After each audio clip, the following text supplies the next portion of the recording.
unaweza ukapiga makofi na kushangilia ukiwa umeketi.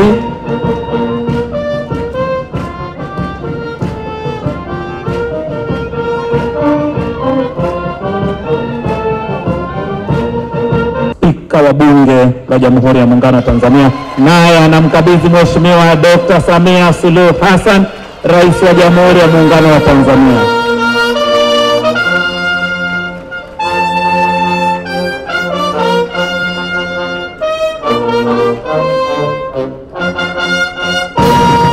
Kufanikiwa huku kunakotambuliwa leo kunatokana na kutekelezwa kwa mataka hayo ya wananchi kupitia mihimili yetu ya utawala, yani serikali, bunge na mahakama, tukipewa nguvu na vyombo vyetu vya ulinzi na usalama.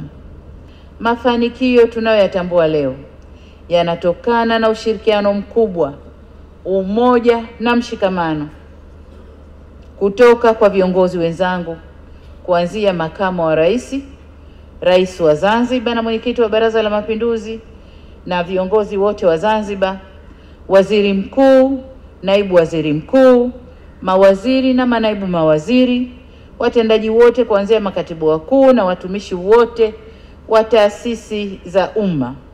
Wote hawa nawapongeza kwa bidii, weledi na uzalendo walioonesha katika utekelezaji wa ilani ya uchaguzi ya mwaka 2020-2025 na mipango yote ya maendeleo iliyowekwa na serikali.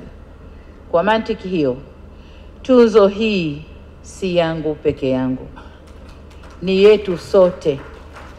Nami naitabaruku tuzo hii kwenu wenzangu na wananchi ambao wametoa mchango mkubwa katika kulijenga taifa letu. Mimi nimeipokea kwa niaba yenu. Asanteni sana. Bunge la Jamhuri ya Muungano wa Tanzania leo linakutunukia tuzo kwa kutambua mchango mkubwa ambao umetoa kuhakikisha Tanzania inashiriki kwa ujumla wake katika kuleta maendeleo duniani.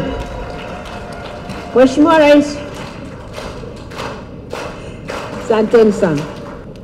Mheshimiwa Rais, wabunge hawa wa Bunge la Jamhuri ya Muungano wa Tanzania katika kutafakari nini cha kufanya kwa niaba ya wananchi wanaowawakilisha, wakawaza kukupa tuzo maalum leo.